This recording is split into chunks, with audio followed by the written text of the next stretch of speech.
The front was written by Muhammad Ali's ex-wife, who's like my mom. I love her. She is the greater behind the greatest by far. People are always like, oh my God, did you love Muhammad Ali? Was he the greatest? And of course, when I tell Mike Tyson, I like him more, not more or less. They're all great, but Mike Tyson he's just the greatest.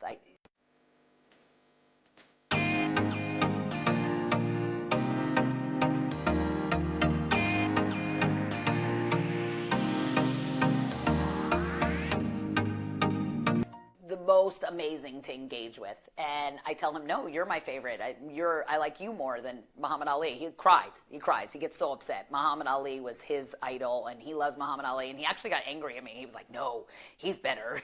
He's very passionate.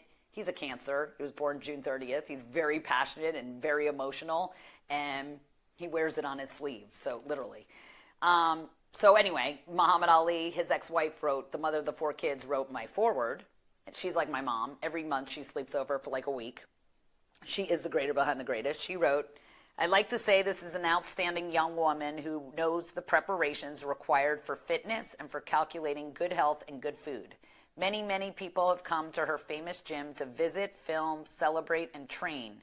Greats such as Muhammad Ali, Angelo Dundee, Evander Holyfield, Roy Jones Jr., Bernard Hopkins, Lennox Lewis, Chris Bosh, Will Smith. Will Smith did the Ali movie in my gym, and many, many others. I offer a tribute to this woman who is an amazing person who has transformed the lives of tens of thousands of people throughout her 30-plus years of in-depth experience in fitness, health, and wellness, business, education, transformation, inspiration, and leadership. She has her own 501c3 called Jolie's Kids, and she helps society and the community by assisting children and families in working out and doing healthy things in this world. Jolie is the queen and the owner of this world-famous South Beach boxing gym. She is loved, honored, respected, and admired, and I like to call her my daughter. I am so proud of her, all of her hard work, and the lifelong career of experiences that went into writing this book. I know it's going to be a game changer for teens, adults, both women and men. Jolie is all about making an impact and transforming lives. It's from Khalilah Camacho Ali. So I wrote this during COVID because so many parents had their kids at home and they didn't know what to do with their kids because they never really had to educate their kids on their own. And there is no, I don't know if you have a private school where this might exist, but there is no public school where personal development, self-mastery, self-improvement, anything. They have this high school near me, Beach High, they have mental health day. I was supposed to be their speaker. I was like, I'm not speaking for one day. You're not going to follow up with it. There's not going to be results. You end up sending the kids to the office, ADD, all these meds, all these drugs. I know firsthand proof. I see the kids walk in my door and leave way exponentially more amazing, because when you make them sit and shut up, they're like despondent, and then they expect you to say that. They expect me to go like, don't speak unless spoken to, respect your adults, right? We don't teach the kids to be fully self-expressed and own their own power and speak up and use their words and ask questions. And I tell the kids, like, when you don't understand, do not leave your classroom until they answer your question. I don't care if they don't want to answer your question. Don't leave. Tell them I'm not leaving until my question's answered.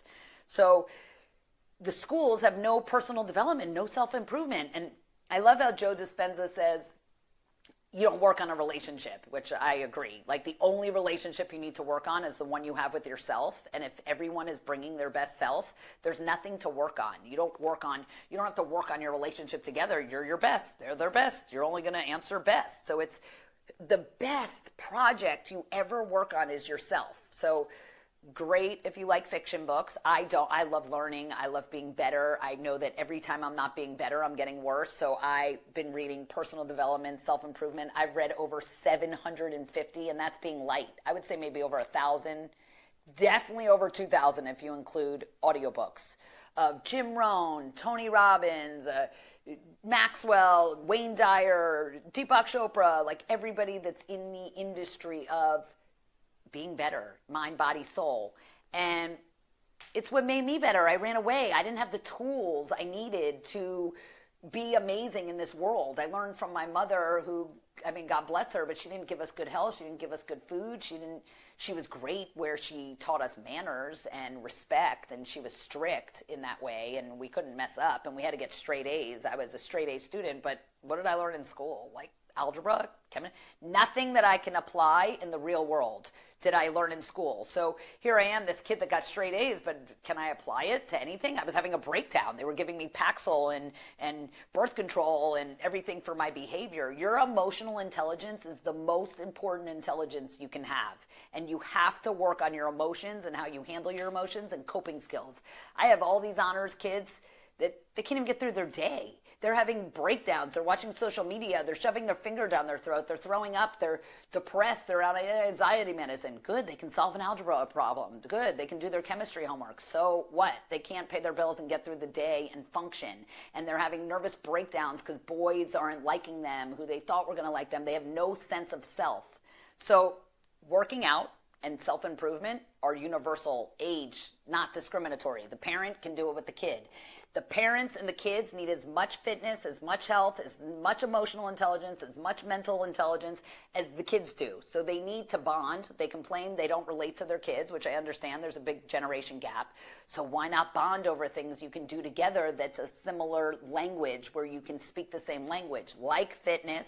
So my passion was always bonding parents and teens through fitness, through getting pushed through their limits, because when I get you moving and I get the juices flowing, I get you thinking better, and I want you thinking better, because emotion, energy, and motion, I need to get you moving so you have better emotions. So I want the parents and the kids to do it together. I'm not speaking like, oh, this is an idea, or why don't you take this thought? I'm speaking on tens of thousands of people I've transformed through 35 years, and none are left behind. You know that stupid thing that the school came up with, like no child left behind, and then every child got left behind, and there's kids in like the senior year that can't even read, and then, but I thought no child was left behind. Yeah, that was a fraudulent bullshit of how they passed the kids through because they grade your school on an A to F, but they pay the teachers and the school that they get more funding if the school's an A, so the school doesn't want to lose their funding, so they get the teachers to give their school kids A's and B's